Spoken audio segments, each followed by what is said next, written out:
All right, it's professional Scrum trainers Ryan Ripley and Todd Miller back at you for another Agile for Humans video about the Scrum framework. So this week, Todd, we had someone, it wasn't necessarily a question. It was almost out of frustration. They told us Scrum has too many meetings with an exclamation mark. They were really upset. And, I think we thought it'd make sense. Let's talk about that, because I think that comes up a lot. There's a lot of bad blog posts on the internet about that. Let's set the record straight on, whether or not Scrum has too many meetings. What do you think? I think so, yeah. And, I don't know if you can see it, but I am wearing a Cobra Kai t-shirt underneath this. Put a little bit here. So strike first, strike hard about Scrum having too many meetings. No mercy. Yeah. Cool. So Todd, scoot the leg, dispel this myth. Yeah. So I guess let's start with one of the things that causes this to happen, right? Is that people are in multiple teams, right? You have people on multiple teams. And let's talk about what that means a little bit. There is this inclination everywhere. And I'm going to use the word, and it makes me hurt when I say it, but I'm going to use it, and then I'm going to quickly say how much I hate this word. Let's maximize resource utilization. First of all, yeah, let me go in the back and mine somebody out of the ground. You're not a resource, it's a person. Right? A resource is a pencil. People are not pencils. Anyway, rant over. So this whole idea that people are on multiple teams, right? So we get, maximize how much time this person can spend. So there are multiple teams, they can't focus, right?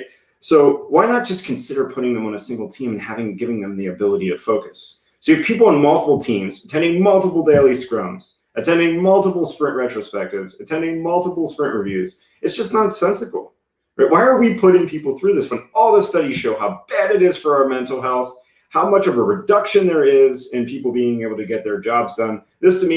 People are in multiple teams are running in between each Scrum event to get to my next Scrum event. It's just nonsensical, right? Let's get back to the heart of the fact that we need people to focus, and it's healthy for them to be on a single team.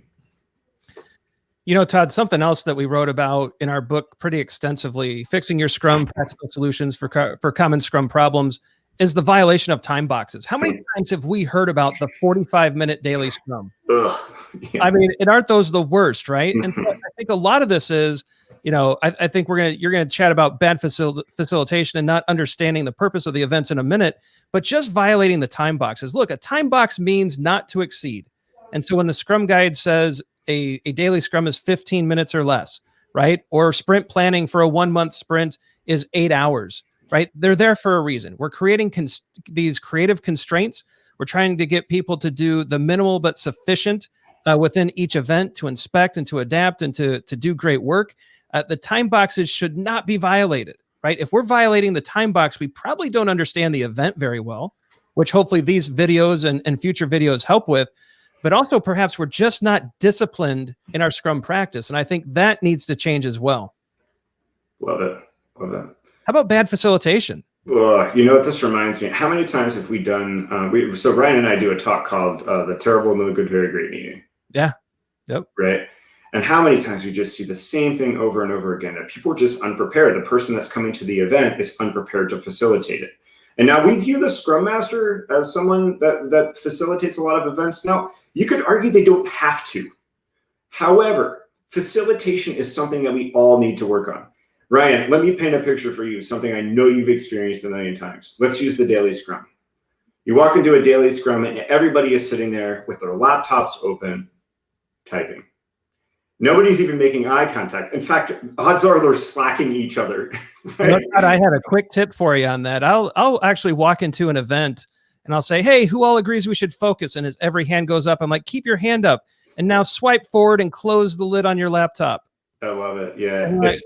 It's crazy, right? And so no wonder why they're 45 minutes. But the same thing applies to the sprint planning event or the retrospective or the sprint review. Everybody's showing up. You cannot focus if you're trying to email on your laptop or if you can't stay away from your smartphone.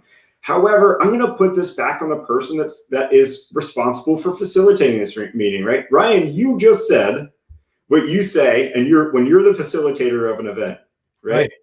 That is up to us, right? And I'm going to specifically say, Scrum Masters, level up your facilitation skills. And you know what? Once you level them up, level up other people's facilitation skills. Nobody likes a meeting where nobody is focused. So let's hop on our facilitation horses here.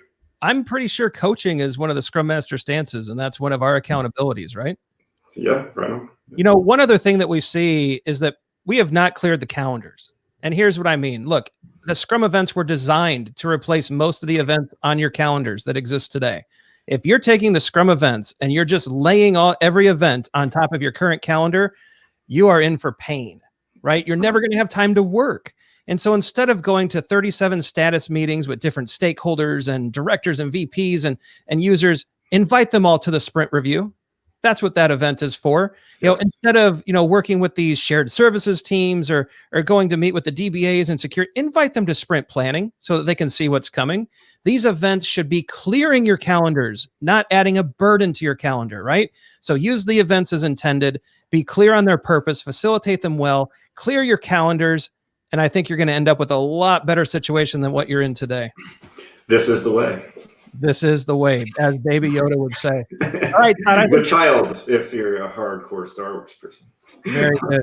All right, recapping. So when it comes to Scrum has too many meetings, I think these 4 issues and some of the things we talked about can help. Todd, I think this is another, I think this is good for now. I think we may come back with some facilitation tips, but everybody clean up your calendars, let people focus on single teams, quit violating the time boxes, learn about the events, their proper usage, their purpose, and facilitate better.